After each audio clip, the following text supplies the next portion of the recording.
прямо сейчас мы переходим к представлению пар бойцов. В синем углу клетки спортсмену 19 лет. Его рост 177 сантиметров. В его активе одна победа без поражений. Вес 66,3 килограмма. Стиль ММА из Кыргызстана. Бекзат Саитов. В красном углу клетки его оппонент.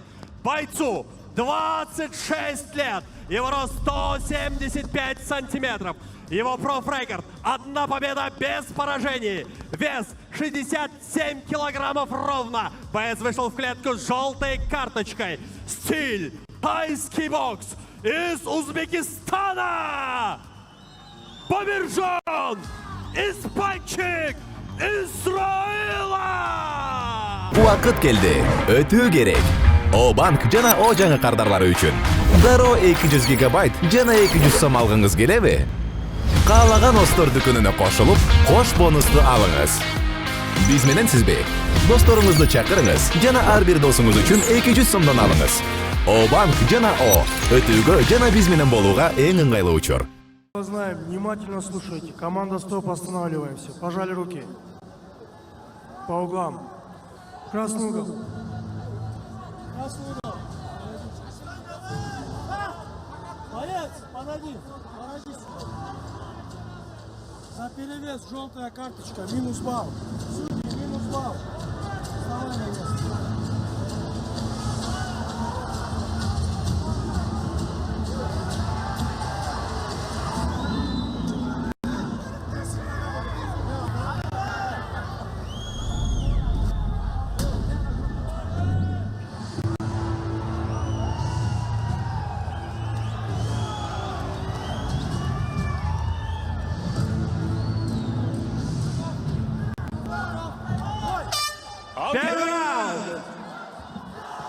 Жартылай жеңіл салмақ.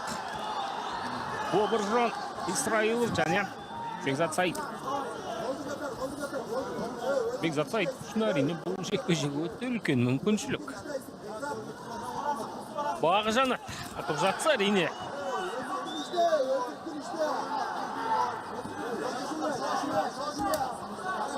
На дистанции пока что и Саитов, и Исраилов. Екеуі де негізі алыстан жүріп әзірше соққалмасы жөн көріп отыр. Мына аяқпен соққылардан сәл сескенетіндей Саитов.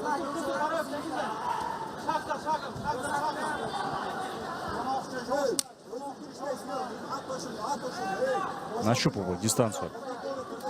Бабиржон. Лоу-кик. Мощный. Всадил буквально в бедро своего оппонента. Исраилов. Ответка Саитова. Және кем түскен жоқ қарсыласынан бұл Да, жерде. незамедлительно последовало.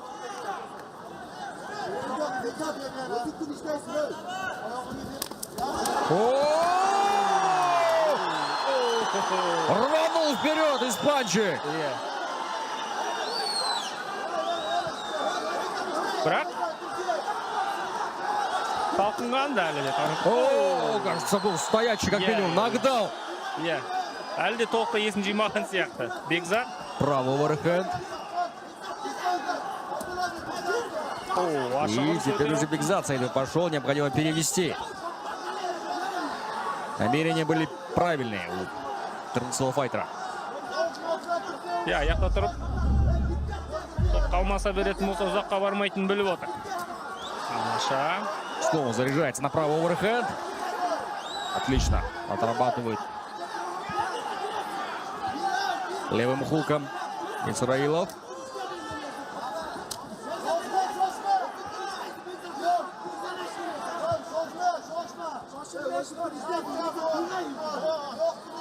Өте жинақы көрінеді. Бабиржон. Атылмайды. Нокдаунға жібергеннің өзінде де.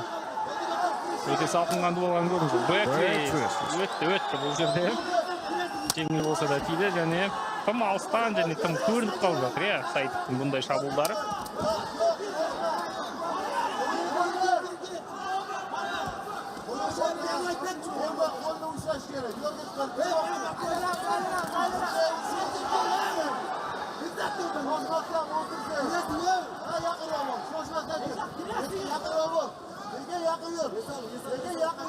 Две минуты.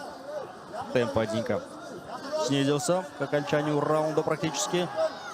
Но это в целиком полностью заслуга, кажется, именно Боба Джона, который сейчас между атаками берет паузу. Справа снова прилетела. Саитов застаивает, сам не атакует.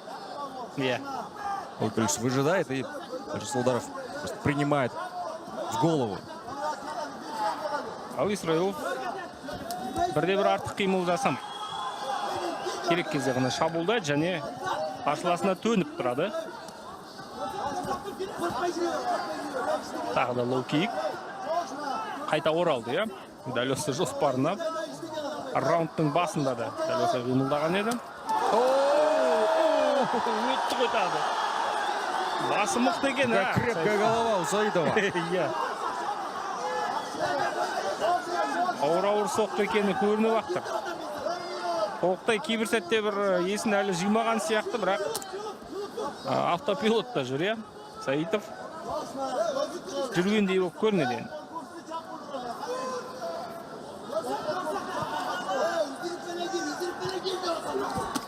Тағдан, құлақшы төлен, міне тағы. Меньше минуты. Біліп тұр барлығы, не? Дер кезінде аяқтан алды, енді бұл жерде тейкдаун жасамаса да қазір шиіп алуға болады, қалпына келіп алуға болады.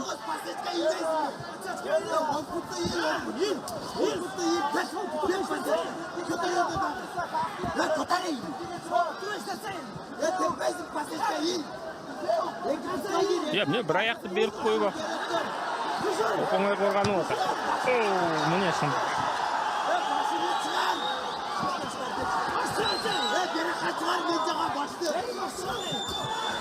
Тамаша, міне тіпті раундтың соңына қарай. Қорғанып үлгерді. Раунд сөз.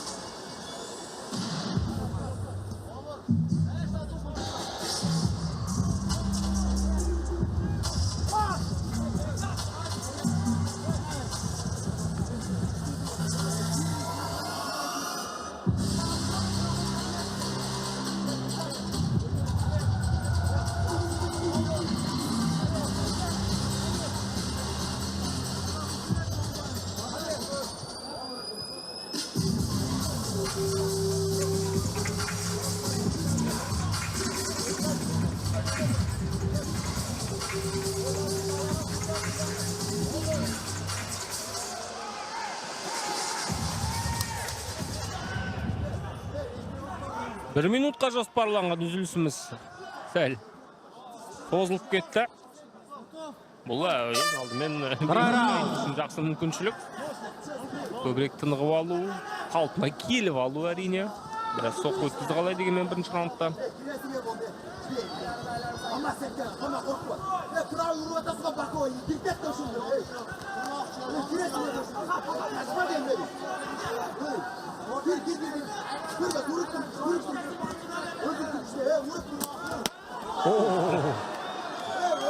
Опасно было. Стороны Бигзата Саитова.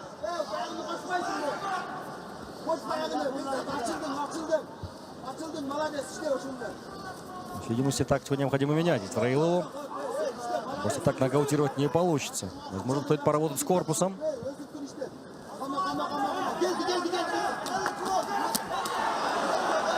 Или же сработает накопительный эффект в этом раунде. Слишком уж много ударов по голове пропустил Бигзат Саитов. Бірақ бұл раундта әзірше дәл тиген соққы жоқ. Исраиловтың орындауында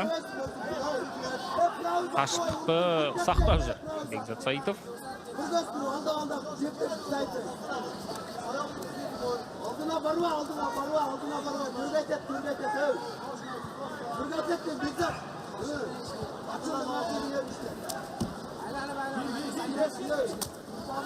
Middle kick. Міне осы аяқтан болсын, берден болсын жасалынған соққылар көбінесе Саитовты тоқтатып отырған. Малыстан бірақ әйтеуір өз дегеніне жетті. Да. Pasal olmadı bırak. Бекзат раскрыл свои карты, необходимо переводить. Думает, что избежит ненужных пропущенных ударов в стойке, если переведет.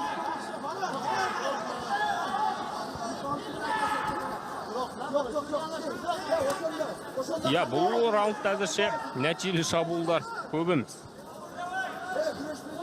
Нәтижелі шабуылдарға бай емес бұл раунд.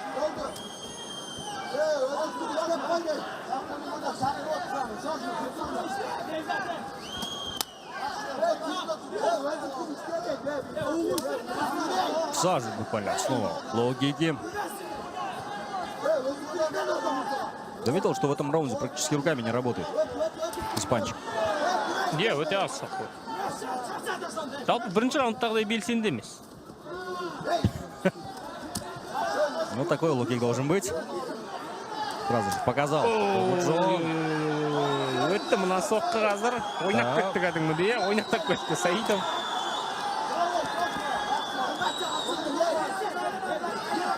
Өзі бұндай кеңістік беріп тұрған қарсыласына лоу-кик жасау үшін міне тағы. Солай қызарып кетті кәдімгідей.